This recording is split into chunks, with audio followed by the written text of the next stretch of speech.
Hey, Chicago, what do you say? It's the CHGO Cubs Podcast. It is October 28th, a Monday, and it is nice and sunny again. Beautiful city of Chicago, Illinois. Luke Stuckmeyer, Ryan Herrera, Cody Delmendo. We've got the law on the draw. Hello. On the ones and twos today. Most people in Chicago are trying to forget that yesterday happened. Of course, we all know it did. We will talk about the first two games of the World Series. We'll talk about the report that would, I say, doom the Chicago Cubs forever. Doom. And we will grade Seiya Suzuki before this show is over. But you can't talk sports in Chicago today without just a little bit of Tyreek Stevenson and the Chicago Bears and Eberflub. Yeesh. I'm going to go out and say, as a Chicago sports fan, that is the dumbest game I've ever seen. That may be the worst. That may be the worst loss in Chicago sports history of a regular season game. Regular season. Brant Brown? The worst. This is way worse. That's my first thought. Can you think of a dumber play? It feels pretty bad. A dumber play in Chicago sports history than Stevenson let's back up. taunting while the play is going on. There was a worse. I can't think of a dumber play. It happened about a quarter earlier when they handed the ball to Doug Kramer. Yeah. Well, that was stupid, that was but the it same wasn't. quarter, actually. I think that was. But they still overcame that because it wasn't the final play of the game. It wasn't like Doug Kramer was about to get the handoff and was over taunting the fans before he dropped the ball.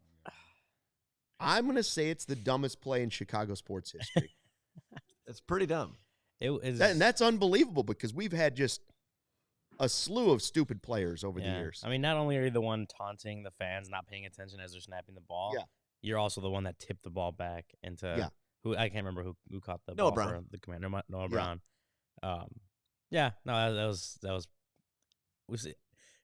That was disappointing in itself watching the play happen and then seeing that video afterwards come out of Tyreek Stevenson. You're just like, what the hell are you doing? As a Chicago sports fan, though, didn't you feel it in your stomach before the play happened that this was a real good chance this might happen? I did. I felt like after they got that. No, I didn't. Feel after that. there was 2 seconds, I was like, God, they've let them get awfully close. This is uncomfortable. I didn't feel You're like talking that. about like that the Commanders would convert it? Yeah. Oh, yeah. I had that feeling because I was like, this would be a very because Bears you've watched thing to Chicago do. sports your whole I life. guess. It would be a very Bears thing to do. No, to The go way with that they came back, though, was not very Bears, and that's why I didn't feel like that. They trailed the entire game, That's and true. their offense was awful. They didn't deserve to win That's it, everything that I know about the Bears is that their offense is always awful. Yeah. Throughout my entire life. The fact And it that, was for the fact 3.5 that they quarters. made the fact that they were able to score the 2 touchdowns despite how bad they were in that first half and most of the third quarter, like I felt like they had taken gradual steps as just a team before that Hail Mary. The only thing I can compare Cubs baseball to for something that stupid is Milton Bradley throwing the ball into the stands with 2 outs. But for it to be equally as dumb as this play, he would have had to have done it on the road with the game up 1 by 1. They're up by 1 run, and he throws it into the stands with 2 outs in the 9th, and the other team scores 2 runs. That's the only way it would be equal, right? Was it dumber than Aaron Boone bringing in Nestor Cortez Oh, to lose the game on 2 pitches? hey, good segue. Yeah. This is a good one. World Series, Dodgers up Del 2-0. I'm just segue. I'm We all not, picked I'm the not even Yankees. trying to segue. I'm just saying that like the closest thing you want to put it in Cubs terms or in baseball terms, the closest thing to what happened yesterday for the Bears is just a dumb managerial move that blows a game in the 9th inning, and that's what Aaron Boone did in Game 1 of the World Series. So that's similar to the play call of handing it to your backup. You want to go center. Cubs? Maybe Joe Madden bringing in John Lackey in the 2017 NLCS Game 1 against the Dodgers. Like, Wasn't good. John Lackey had never came out of the bullpen in his entire career, and he let Justin Turner hit that walk-off homer. Yeah, okay. So that's the closest thing I can get, like, as far as like in baseball terms, because that, like, it happened and you lost the game. Milton Bradley, fine, it was a dumb play, but the game wasn't over yet. Right. You know what I mean? Like, exactly. Perhaps you can go like Moises Alou reacting the way he did to Bartman. Oh, gosh. You know, like, that was just a full-on reaction thing, but if he kept his cool, perhaps the Bartman thing doesn't go into lore like it did. You know what I mean? Like, it's hard to put it in baseball terms. I think the closest thing you can come up with is just a dumb managerial decision that legitimately costs you a game. And I think what Aaron Boone did in Game 1 of the World Series absolutely cost them the game. And while we will grade Craig Counsell tomorrow, and Jeez. there were all the things that people are mad about, that is, stop telling me that Eberflus is a good defensive coach. He's blown 4 games where he had like 98 percentile chance of winning. Ding, ding, ding. Is he not the defensive coordinator on that play? Yeah. He's also the head coach that should see he's got one player over here, in the corner. pumping the fans in the corner. Yeah. What was even more mind-blowing about Eberflus was this morning he was on ESPN, and he basically defended Tyreek Stevenson, and it's just like... Oh, he apologized. Yeah, whatever. I'm hoping that Cole Kmet and the other captains will pull a Joakim Noah and say, you're not playing next week. That'd be sick. We don't care what the coach says. We're the captains. You're sitting. From defensive player of the week to sitting after making Or at least a foolish half. play. You know what? You're going to take the first half off. That very end of the play, like end of the game play, wasn't even the only dumb move that he did. He had a penalty earlier in the game poking a guy. for poking a guy in the face or whatever. And it's just like, I'm trying to think in baseball terms of something like that, like stupidity like that can cost your team a game, but like there's no penalties in baseball. Right. It's like you either strike out or make an out, whatever. Like, Just like a boneheaded base running mistake. yeah, kind of boneheaded base running mistake. Cubs have had some of Waving those. Wendell. Dropping the How ball. about Waving Wendell? Come on. Wendell. Waving, I mean, you can waving Seiya Willie. dropping the ball. You We'll can- get to his grade You later. can name any of Yeah. those. Waving Willie. Are you surprised the Dodgers are up 2-0? I'll admit.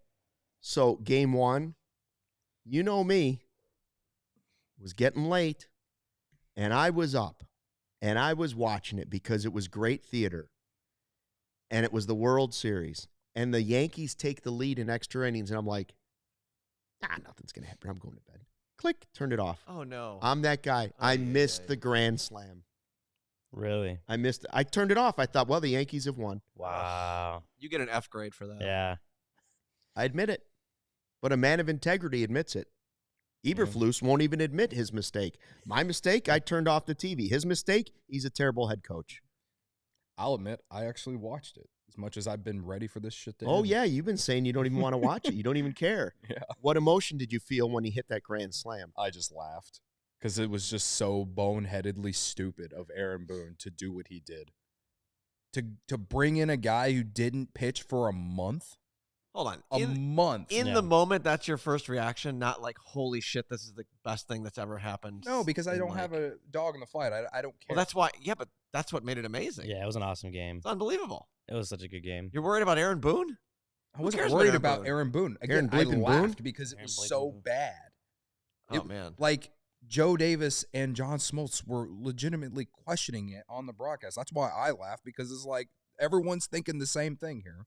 Well, it's like you said when they brought in John Lackey. I mean, I'll be honest. When they brought in John Lackey, like in 2017, you kind of had that feeling like, oh man, he's gonna give something up here. Yeah. It's kind of the same thing with Nestor Cortez when Boone brought him in. You're like, I mean, I was like, Mark Leiter Jr. was the lefty specialist. They should have brought him in, knowing that Shohei and Freddie Freeman were gonna be up at some point. I'll say this. I guess they were. If there's had to any blow the bases in to there, spin but- it for Cubs, if there was anything from Game 1 of the World Series that made me, I guess, give Jed some credit, is that the Yankees' defense up the middle was atrocious in that game. If Gleyber Torres catches the ball, Shohei Ohtani doesn't get to third base, and then they don't tie the game. Yep. You know, if they're able to field the ball in the 9th inning on a few of those ground balls, maybe at least get an out. Like Gleyber Torres has never been known as like some defensive wizard. You know what I mean? Like, I'm not saying that Jed is resolved of all of my criticisms. Right. I am saying that the idea of having a good up the middle defense matters. You know what I mean? Yeah. And the Yankees, like, from talking to the few Yankee fan friends that I have, they've told me all season that their defense isn't good. And they try to hit their way out of it. It really did cost them in game of the World Series. Of course, Aaron Boone making that decision with Cortez, like put it over the top. But there were plays earlier in that game where it was kind of like, you are giving this game away yourself. It was like some bad defense. The one where they let Ohtani get to third base on that double or whatever, like on a ball that was just thrown into the infield. Like, they weren't even going to get Ohtani out at second base. The fact that he just couldn't field the ball on just the ball coming back in, it's bad. It's really bad. So I think that, you know, we've all been kind of discussing the ups and downs of Swanson and Horner, and whether whether Swanson's making too much money, or is Horner, like, can he be better? Can he produce more power? All this, but at the end of the day, they're both really good defensively, and I think that if they were in that situation for the Yankees in game one, perhaps the game goes differently. I don't think the home run was as big as Kirk Gibson, which you guys probably won't remember, but that was because I wasn't alive. Right, I know the play. Kirk Gibson was like, he was the superhero that was injured and barely could run around the bases. So that's why that one was different. Obviously, it's a historic home run. It's the first ever walk-off grand slam. Freddie's been hurt, though. Yeah, Freddie's on I bad know, ankle. but it's not the same. Gibson he barely could get around the bases. Correct. It was crazy. He should not have been. No. At the so plate. that was different. And as far as Eberflus holding on to his timeouts, by the way, that's like a manager not throwing a challenge on something where it's clearly needs to be challenged in baseball, right? Like, sure. Give me the headsets. Like, you've totally missed one, and we're like, no, we're good with that call. We lost. Similar. I didn't watch game 2 at all. Well, Ohtani's going to play, though, right? Yeah. Dislocated or separated right? shoulder? Wow. I was trying to remember what it was, like subluxation. Subluxation. Yeah, I don't know what that means, but it looked like it hurt. Yeah. It just felt like game 1, the Yankees losing that game. Like, if they don't come back in New York, Yankee fans will look back at game 1 and be like, that's when we lost the series. Right. Because already tough to split on the road in any playoff series, but they literally had the lead in the 9th inning, and to give it away the way they did, it's just brutal, man. Like, right now they have to respond in New York, and you know, for the sake of baseball and, you know, growing the game, I hope they win one. Yeah, I mean the Yankees, I don't know the exact number, but it feels like they've just, I mean, remember, like, in Cubs terms, it connects to the Cubs, like May and June, their offensive struggles, like, they were horrible with runners in scoring position, like higher leverage offensive situations. They could get guys on, they just could not get them in. That was like the Yankees in the first 2 games of the World Series, where first game shouldn't even gone as long as it did. They should have been able to win that one in 9, and they just wasted so many. I think they had bases loaded twice and didn't get a runner, or maybe got 1 run in those situations. And then Saturday, the same thing. I feel like they were getting guys on, they just couldn't get them in, and that's, I don't know, that's obviously caused the Yankees to go down 0-2 in the World Series so far. But, like, it just reminded me of when the Cubs were struggling. Like, man, just the inability to get runners in when they're in scoring position is just, it's hard to watch sometimes. We'll see how it all plays out. Game 3 tonight. Godfather says, can Eberflus and Hoyer be fired on the same day? Give me one at least. Also, we can't all have what we want. Can't we all have it? Coming up in just a minute, the Dodgers may sign Juan Soto. What? Huh? But first. What a tease. Say Prost to bigger and better savings on your next vehicle because Cartoberfest is going on right now at Ray Chevrolet. October's running out. Head in today to shop their huge selection of new Chevy models at new low prices right now. Take $3,000 up to $12,000 off MSRP on most new Chevy models, or cruise through fall your own way and shop over 125 vehicles that they have priced under $20,000. As one of the top-selling Chevy dealers in the Midwest, you're always able to shop one of Chicagoland's largest Chevy inventories. Visit our partner this October at their location on Route 12 in Fox Lake or raychevrolet.com. And if you've heard of Ray Chevrolet, that means you've also probably heard of Ray's Price Promise, their guarantee to make your next vehicle more affordable than ever with no price changing, no add-ons, and no hidden fees ever. That means the incredible prices we're talking about here on the podcast, you can expect to see the very same prices when you shop Ray Chevrolet in-store or online. Shop Cartoberfest all month long by visiting Ray Chevrolet in Fox Lake or raychevrolet.com. It's on Rand Road or Route 12. They've been serving the community since 1963. Together, let's drive. Luke, I got to tell you about Game Time, and specifically Game Time Picks. That's Game Time's new feature that makes getting tickets for your favorite live events even easier. Game Time Picks filters out the fluff to show you incredible deals on great seats so you don't have to waste time searching through thousands of tickets. I'm on the Game Time app right now. I'm looking at the Bulls Magic game at the UC on Wednesday. I'm seeing tickets as low as $38, but I click that Game Time Picks feature, and it filters out the fluff and brings it down to only a few different tickets, deals that would suit me if I wanted to go to that game. Some things I love about Game Time, they're all in pricing. You toggle that feature, and it shows you the total up front with no surprise fees at checkout, so you don't have to go through the whole process of getting that ticket only to find extra fees right at the end. They got that all in pricing. Their seat views, you get a panoramic view from your seat in the app before you buy. So if you're not familiar with the venue, you click that, and it will show you exactly what your view will be at the seat that you pick. Game Time offers the lowest price guarantee, or they will credit you 110% of the difference. And Game Time's ticket coverage means your purchase is covered with the most flexible customer service policy in the ticketing industry.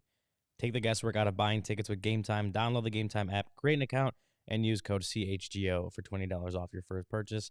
Terms apply. Again, create an account and redeem code CHGO for $20 off.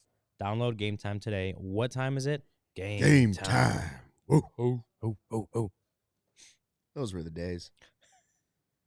Yeah, we're going to talk Juan Soto. Niren says Soto wouldn't come here unless it was $100 million more. Okay. Throw in Hotel Zachary while you're at it. Yeah, remember when you said that last year about Shohei? That's right. I said, just give him the hotel. Yeah. Change the name of the hotel. Hotel Soto. Give him the naming rights. So we'll call it Soto House. I hope he signs in November. Honestly, what do you think? Soto House? Love it. Let's do it. I hope he signs when I'm in Mexico. So you can stay there? No, so I don't have to discuss it. Oh.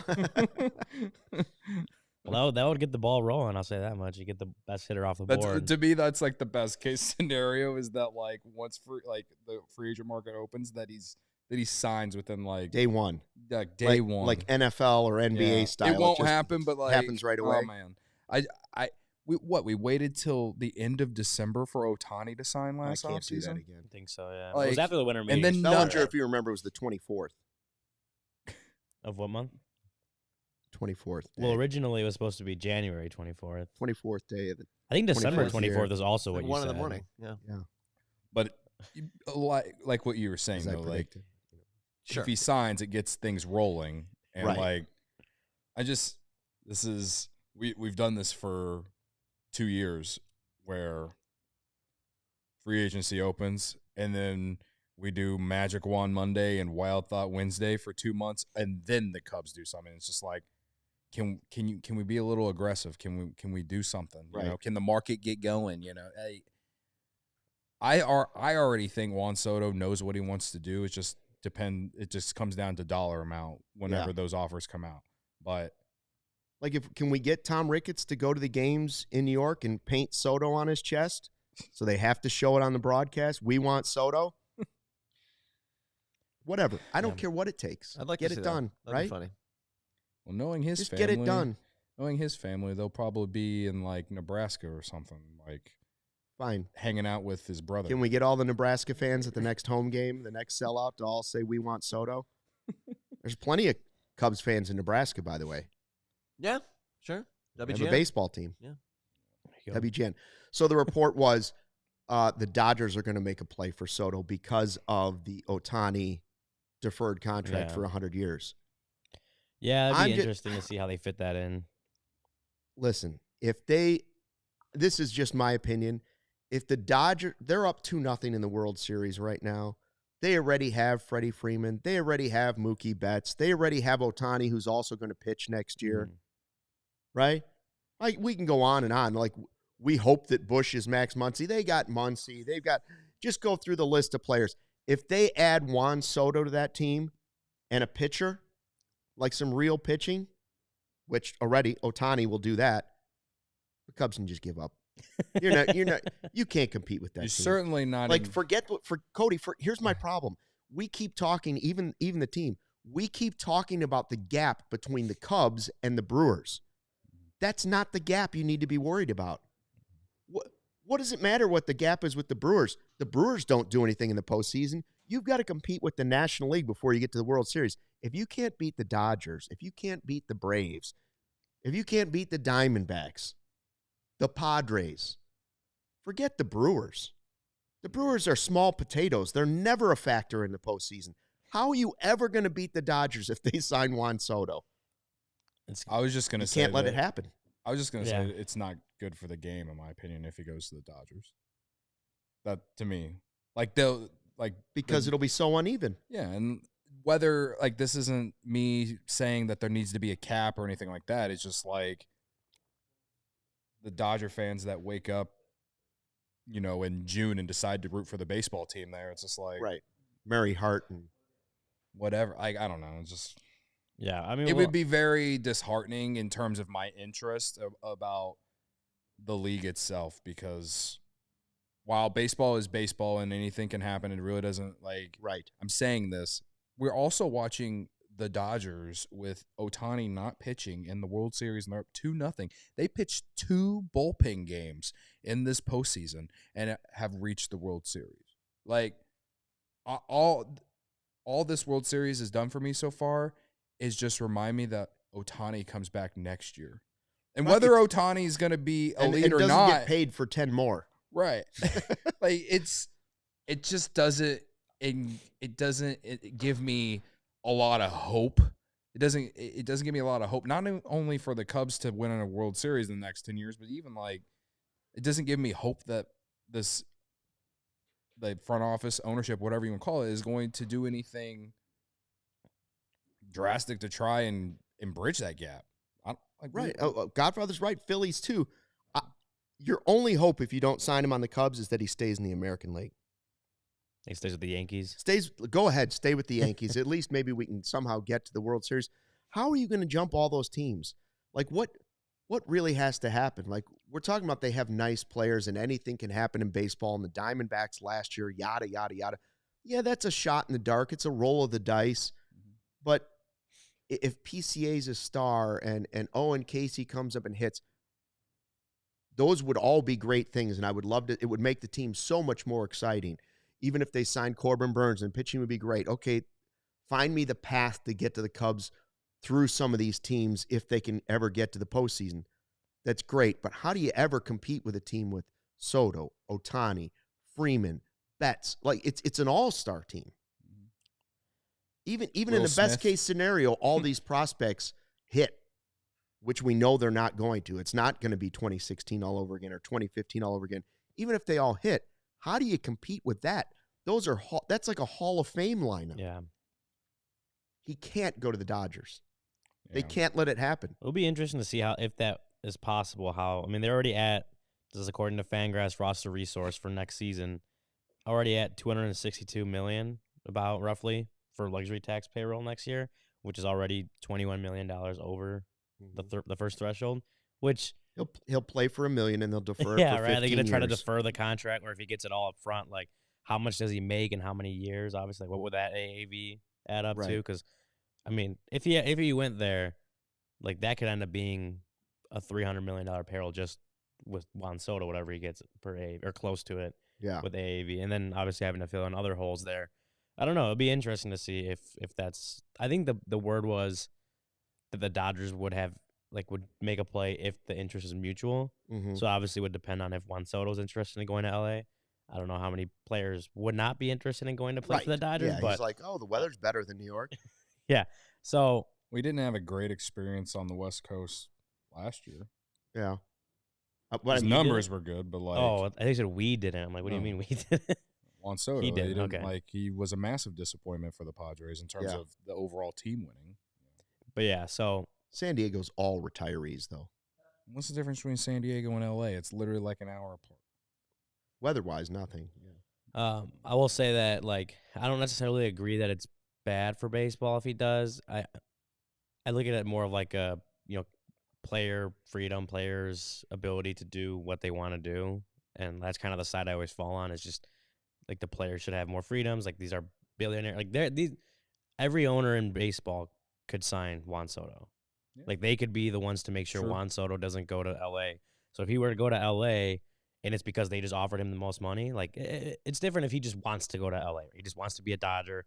Different, okay? If he were to go to the Dodgers because they offered him you can't get outbid. Money, you can't get outbid by the Dodgers. But that's what I'm saying. If they just offered him the most money and that's why he went there, then that's on the 29 other owners for letting that happen, for not being the ones to step up and offer him the most money. Including the Cubs. And so that's why I'm like, I don't necessarily think it's bad for baseball. I think it's a bad look for owners that would let it happen. And I'm also not saying it's good for baseball because, like you guys are saying, it would be a lot harder to close the gap with the Dodgers especially if they're coming off a World Series win and then also adding Juan Soto to their lineup. Yeah, that's pretty tough to beat.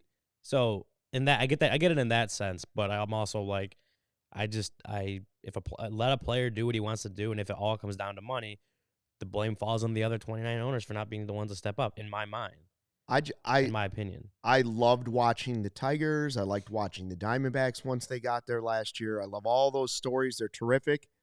But right now, the gap between the haves, the Dodgers, and some of the other teams in the National League and the Cubs, talent-wise, it's the Grand Canyon. It's the Grand Canyon. They have superstar. By the way, Yamamoto looked every bit worth $325 million in his game. Sure did. Like, we're not even talking about that guy. That's another contract that the Cubs can't even touch right now. And he's just like another guy on the team. Mm-hmm. Right? Like, we're talking about the hitters. They haven't given anybody $300 million, $325 million, and he looked like it. He won him a World Series game. Yeah. So, I don't know. I think could be a turning point for Major League Baseball if that happens and he goes there. Somebody in the chat, I didn't catch the name. Somebody said it's like when I think it was Charlie Ruby. Yeah. It's like when KD signed with the Warriors. Just stop playing. Baseball's a little bit different because it's not baseball and basketball are not totally comparable. But I know what you're saying. Like it did feel like it was over. Yeah, I get the point. Yeah, I'm with you in that. It would be over for the Cubs. It might not be over for the Phillies or the Braves or some of the other teams that have. Well, as roster is constructed, sure, we'll say it happens depending on whatever happens. I'm always willing to give a little bit of, delusional optimism, but that's your role, I guess, right? He's been beaten to the ground. Delusional by the Cubs disappointment, delusional optimism. It's one or the other, isn't it? Yeah, right. Like, I mean, I don't know. Like, can't spell delusional without the Delmendo. All I know is that pitching is what wins championships at the end of the day. Pitching and defense, I think. So, So is that the Cubs' path then?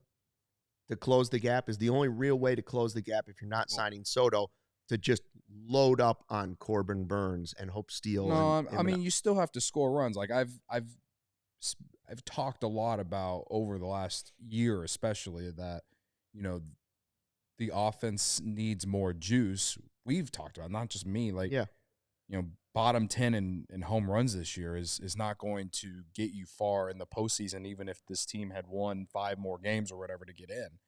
But I do think to not only make the playoffs but make a deep run, you have to have really good pitching and defense. And I think the Dodgers having Ohtani and Betts and Freeman, sure, like their offense has been great, but their bullpen and their defense has also been pretty good throughout, and that's why they're where they're at, in my opinion. Yankees, I think they had an easy route. They played the Royals, and then they got the Guardians. And they easily could have lost the Guardians if Emmanuel Class A didn't. The Cubs could compete with that, apart. Maybe someday. All right, we're going to talk about Seiya Suzuki in a second, but first,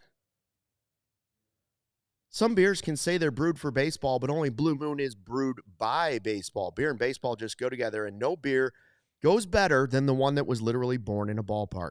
Blue Moon was created at Coors Field in Denver, Colorado. Blue Moon isn't just another beer. It's a whole different experience. It's a vibe. Some would say it's part of your Riz. Oh, okay. So why strike out with the same old beer when you can get something that's one of a kind?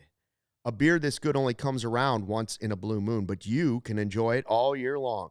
Bring the ballpark to you with Blue Moon Belgian-style wheat ale. It's one of a kind every time.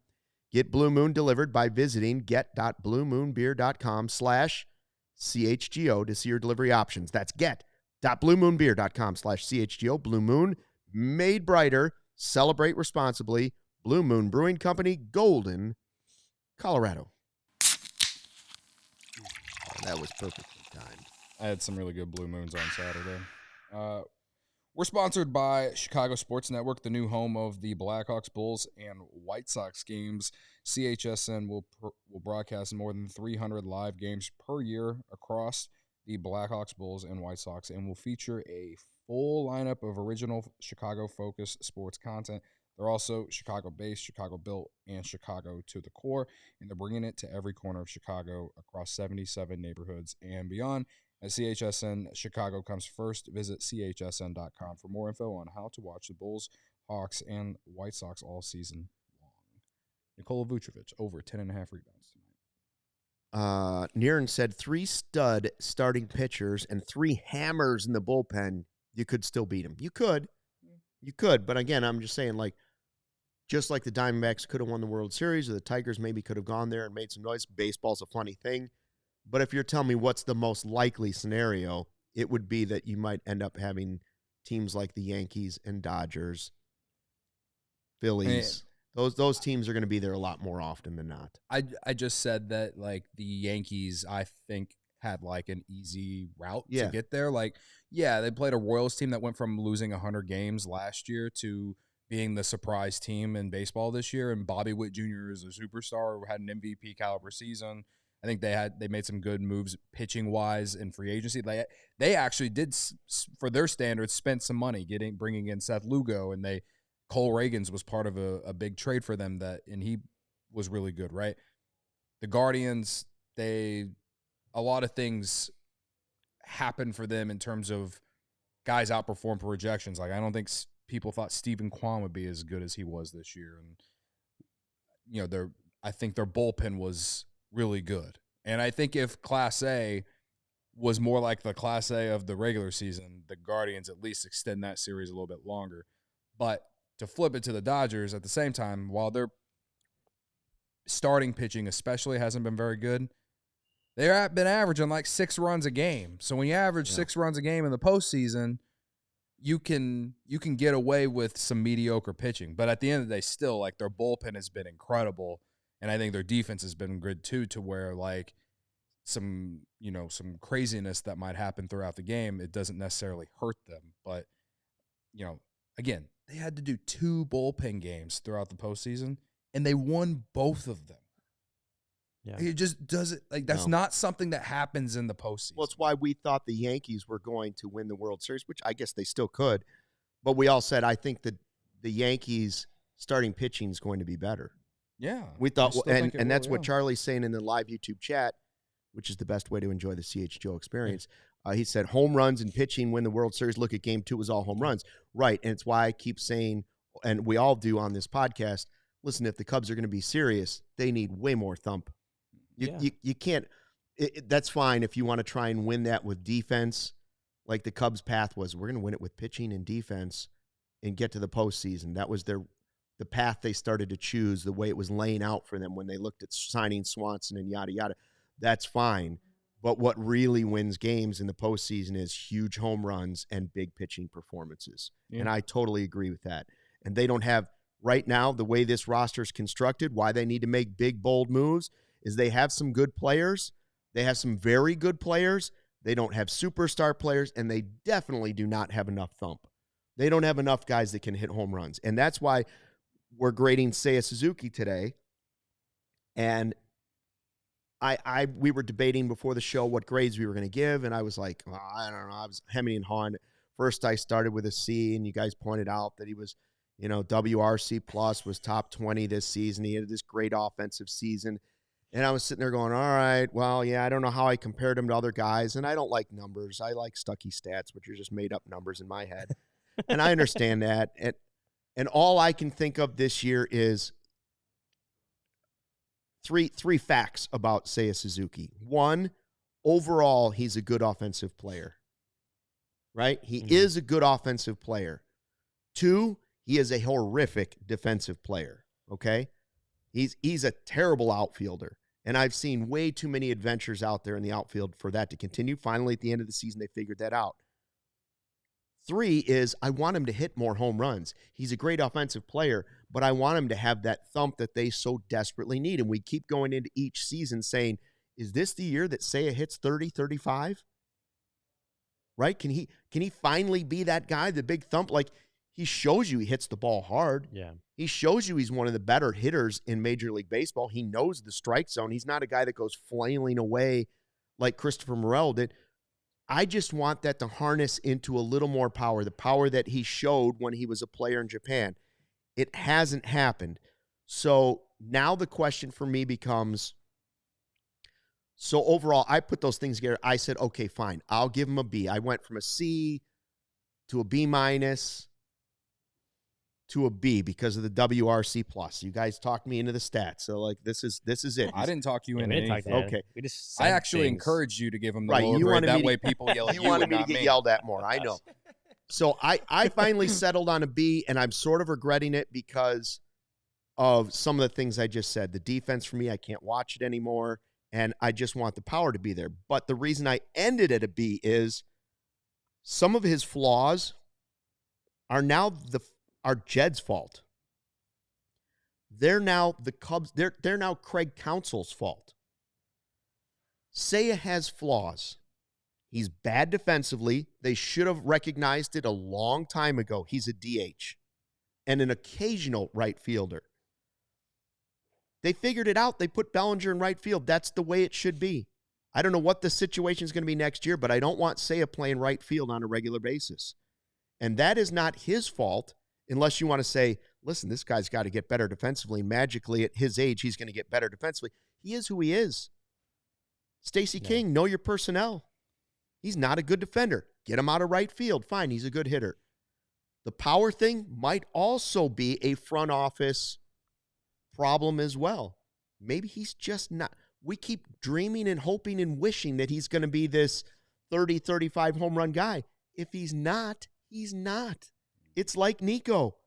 So those are reasons I would have given him a C, but in reality, I'm starting to think none of them are his fault. He's just the player he is, and they need to realize it. If he is who he is, I gave him a B. He's a good hitter with not enough power and bad defense, but those aren't his fault. Necessarily all his fault. No, I mean, well, I was right there with you at a B, is what my grade ended up being for Seiya Suzuki this season, and I thought he had a really good offensive year this year. He had a 138 WRC plus. That was, I believe, 16th in baseball among qualified hitters. Let's see if I can find the numbers for these guys. But yeah, I think that was it was ahead of Francisco Lindor, Freddie Freeman, Kyle Schwarber, that level of player. A little bit behind what Jurickson Profar did, Corey Seager, Mookie Betts, right in line with them. 16th in WRC plus, and I think his OPS he was also top 20, maybe 18th. This is where you started to sway me. Right around Schwarber, right in between Schwarber and Francisco Lindor. No, I thought he had a really good offensive year. The defense and the fact that like mid-August he didn't play right field again after that. I don't think he did, at least. But that's when he became full-time DH. Like that's what Jay Andrews is saying in the chat too. He's like, we've been crying for the DH since his first season. Yes, they finally figured it out, right? Yeah, and I don't know if that was, I don't know how much it like benefited him versus like, because guys, some hitters like to play field as well, because then like if they strike out, then they can just go in the field. They have to get ready for the next to play defense, right? But sometimes if you're just going back into the dugout, like you have time to think about that. I think Seiya, when he started DHing a little more, had talked about that as far as like trying to move on to the next play, and I think he got better at that as the season went on. And his numbers, again, like I said, they were 18th in OPS, 16th in WRC plus, right around a lot of great hitters. I agree with you. The power thing, or the power numbers weren't necessarily where we wanted them to be this year. And I don't want to bring up the weather thing, but I did look it up, because I know Luke hates the weather thing. I did look it up on the road. Bring up the weather thing, but let me get the forecast out for you. Hitting away from Wrigley Field, he had a 150 WRC plus, 10th in baseball. He had a 914 OPS that was 9th in baseball. So outside of Wrigley Field, and I guess this also just includes like every player playing on the road.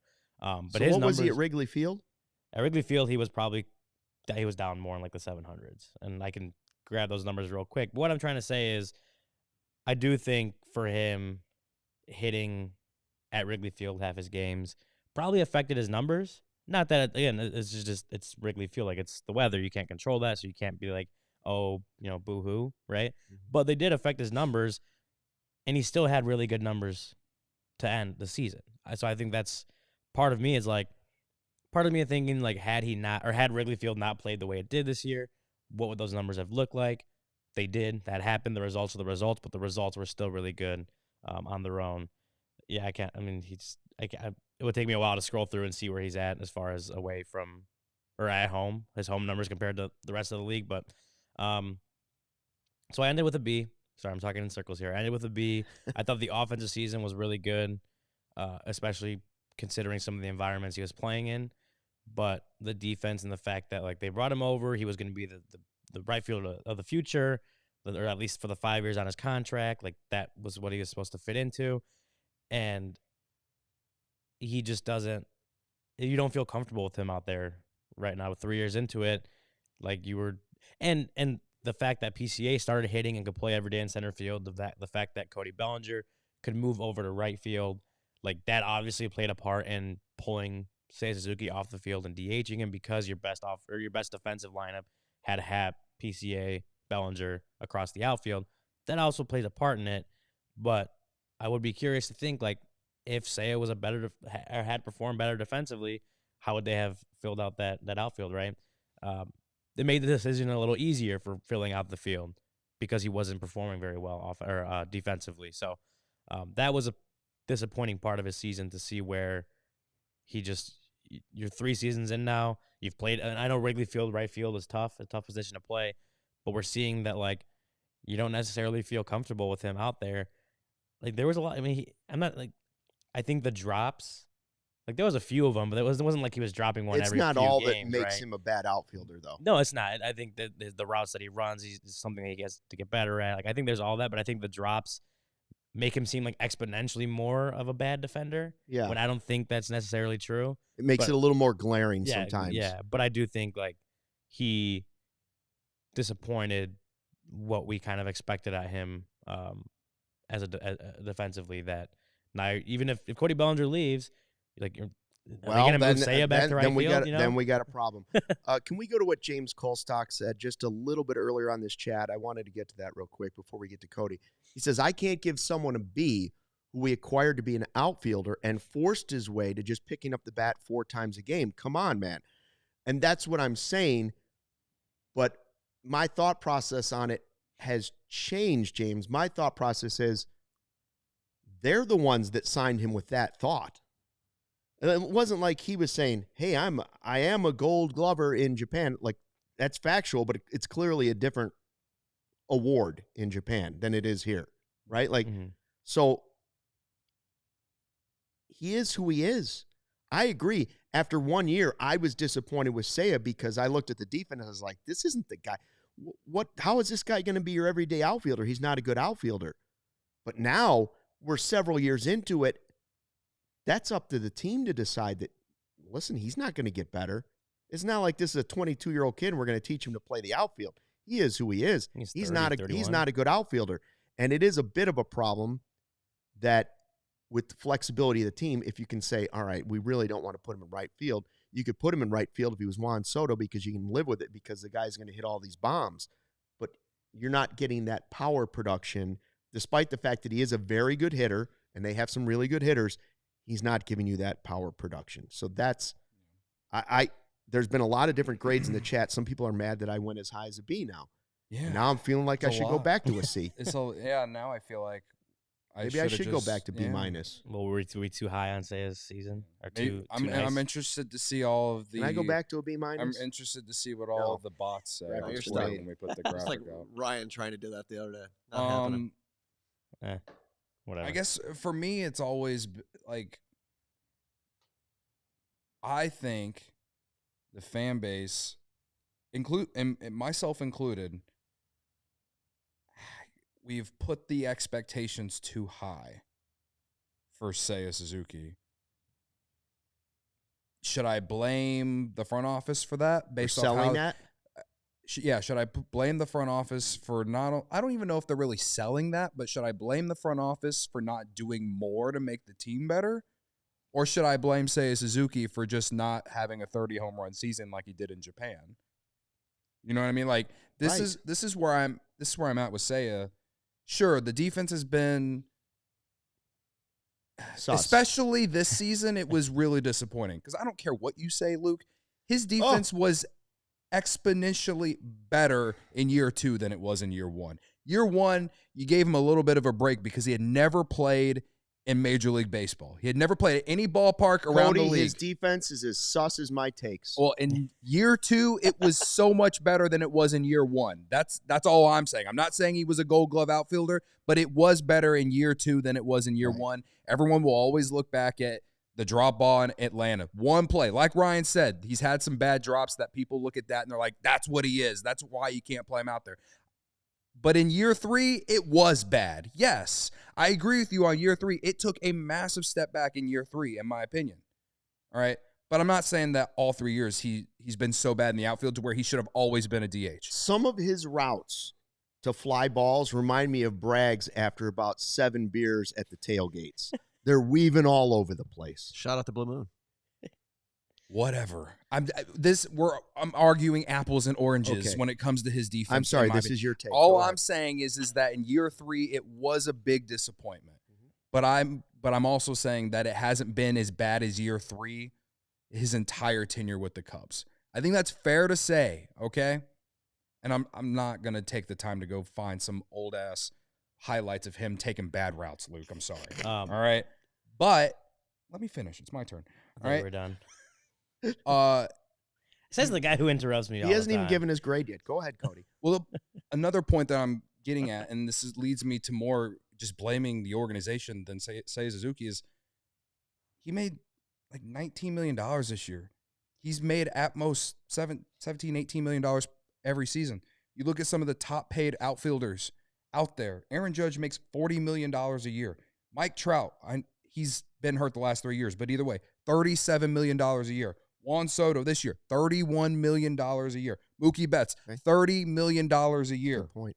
Chris Bryant, unfortunately, hurt. He's not living up to it. $28 million. Bellinger, we've already graded him. I was going to say, should we be comparing him to Bellinger? Bellinger made $27.5 million this year. You can argue that maybe we should have given Bellinger a lower grade based off money alone, okay? Yelich, before he got hurt this year, he was having his best season since his MVP year, all right? Has he been a disappointment since signing that contract extension with Milwaukee? I think Brewers fans would tell you yes. Any logical ones, which there aren't a lot of them, but whatever. George Springer, he's at the back end of his contract, $24 million this year. But I don't know what Blue Jays fans would say about him, but he has a lot more proven play who have earned more money, all right? Teoscar Hernandez is going to get paid a lot of money based off what he did this year with the Dodgers. Made $23.5 million. All right. Then I get to Ian Happ at 21. I think as we graded Ian Happ, I think he lived up to everything that you paid him to be. What we've known about Ian Happ for years and years. He showed up and did exactly what you paid him to be. Seiya Suzuki, if you just look at the 3 years of him playing with the Cubs, he has put up the same numbers. He had his best offensive season this year. So you look at it an offensive standpoint, it's like, am I putting too high of expectations? Is he worthy of, should I put those types of expectations? I came into this year hoping that maybe he could emerge as an MVP candidate in the National League, because I thought if he were to do that, then the Cubs would outperform any projection. And for 3 weeks in April, he did, and then he got hurt with another oblique injury. And then he was he was fine the rest of the year. He put up another solid year and in many ways was better than year 2 offensively. But is he a consistent run producer? No. I don't look at the RBI stat as much as I did when I was a kid. But if you're going to hit 3rd or 4th in the lineup, you got to have more than 74 RBIs. Bellinger had like 4 more, and he was hurt twice. So my question is am I and fans putting too high of expectations on Seiya Suzuki when, at least in Major League Baseball, has never done more than what he's done the last 2 years? He was better the last 2 years than he was his rookie season, okay, as far as offense. My biggest gripe with Seiya for sure is that the defense has not showed up as it was advertised. Whether winning a Gold Glove in Japan is different than winning a Gold Glove in America, okay? He is giving you really solid offensive seasons, but he's not a 30 home run hitter. He's not a superstar caliber player. But the last 3 years, we're all just like, maybe this is the year Seiya does it. Hope and wish. And we're hoping. We're hoping for this. There's nothing that shows, there's no proof in Major League Baseball that Seiya Suzuki is that. He did it in Japan, and sure, like, Japan is big, like, baseball's huge there. And Ohtani, we've seen guys come from Japan and be really good at this level. But until I see him actually have a 30 home run season with the Cubs, then, like, I can't mark against him for not living up to what I hope. That's a fair point. You know what I mean? Like, that's what I'm saying. I've turned my anger about Seiya's production sometimes, wherever those flaws may be. I've turned that to the front office and the manager who keeps playing him at that position more than I have him. I don't know if that's right or not. That's just the way it started to go. For you guys, which one is, we've talked about it. It's the defense and the lack of, we want him to be a 30 home run hitter. Which one would you rather have? For me, it's funny because, you know, I grade Nico and I take his down because I want more power out of him. And I say, well, you know, his defense, but I value the defense. At least it's elite. And I know I'm a hypocrite. I go back and forth. Mm-hmm. But there's no question for me that with Seiya, if he could improve in one spot, at this point, it's not the defense. If he could hit 30 to 35 home runs, I'm happy with him as the DH in the way he hits. Yeah. I could also hope that he would be slightly, and this maybe isn't fair, slightly more durable. Because he's also had some injuries where he's out, gaps, and you're like, got some oblique things that seem to go on. I think with Seiya, and this goes to the environment and offense, and this is just in baseball, not specifically Wrigley Field. Like, offense was just down in baseball this year. For whatever reason, the offense was just down across baseball. So, like, you look at Seiya's numbers, and a lot of them are pretty similar to what he did last year when you're looking at, like, on-base percentage, batting average, slugging, OPS, like, all that kind of stuff. But he went from a 128 to 138 WRC plus because the environment in baseball, it was harder to hit in baseball this year. So I think you have to put it in that context of, like, he wasn't 900 OPS, but, like, a lot of guys that were 900 OPS weren't this year. Like, I think you have to put it in the context of he had those numbers. Did he improve the numbers by a ton? No, but he put up the numbers in 2024 versus in 2023 when 2024 was harder to hit. than it was in 2023. You just look at the numbers across baseball. That's just kind of how it was. So I think you do give Seiya credit for that while the numbers didn't necessarily drastically improve, they improved because the numbers across baseball, it was just harder to hit in baseball this year. And I think that's part of it is you had a really good offensive player. He didn't have like that.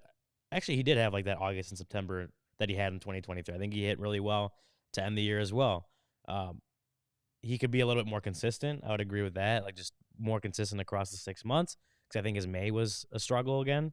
But this is a guy that in baseball, while a lot of players' numbers were down, and just baseball numbers were down, this guy managed to keep those level or improve on them. And I think that's a credit to him that year 3, he became a better hitter. Even if the numbers don't necessarily say it, he did become a better hitter and a little bit more consistent as well, so, I think. I don't know if I said it, but I gave him a B. Oh, there you go. I don't know if I said it. We should have drum rolled. All B's. I wish I could do a B minus. To me, it's Law like won't let me. He's signed a 5-year, $85 million deal. It's affordable in today's baseball. It was affordable when they signed it. That's more than just affordable in today's era. You know what I mean? Like, Chris Bryant made $28 million this year for the Rockies. I think the problem is if you're relying on Seiya to be your biggest bat, that may be an indictment on your lineup. Like, I don't think Seiya should be clear-cut the best hitter in the lineup. He could be absolutely like a top 3 hitter on this lineup for sure. If it's playoff contender, World Series potentially contender, like I think Seiya still has a place at the top of the order in a lineup like that. But I don't think he should be the guy that's your clear-cut number 1 hitter, the guy you need to carry your team at points in the lineup. It's what we keep saying. Each of these guys has some sort of lacking flaw. They're not bad baseball players. Swanson at least is elite at defense, but man, we wish his offense was more. Seiya's defense, okay, we wish that was a little bit better, but really I wish it's the power that was more. Nico, same thing. Power. What's the theme? Power. We want more power on this team. And I don't know if they're getting it from him, but if his defense were a little bit better, he'd sort of be Ian Happ. Right? He'd be probably a better hitting version of Ian Happ in right field. Yeah. But that still wouldn't be enough to get the Cubs to where they need to get going. They need somebody that's going to hit 30, 35 home runs. I don't know if he's that guy, but you better find that guy if he's going to be on the team. And I think that's what Cody was saying earlier is like, expecting him to be the 30 to 35 home run hitter. That may be fool me once. That may be on the fans, right, for putting those expectations on him. Or the front office. But that's what I'm saying. It's like, is it Seiya Suzuki's fault and he has to be the one to go and hit 30 and 35 home runs? I mean, that'd be great, obviously, if he was able to do that. But is he that guy, or does the front office need to do a better job at building a team that has even a couple of 30 to 35 home run hitters? It's the definition of insanity. The same thing keeps happening over and over. You want a different result. The Cubs keep saying, we want to exceed projections.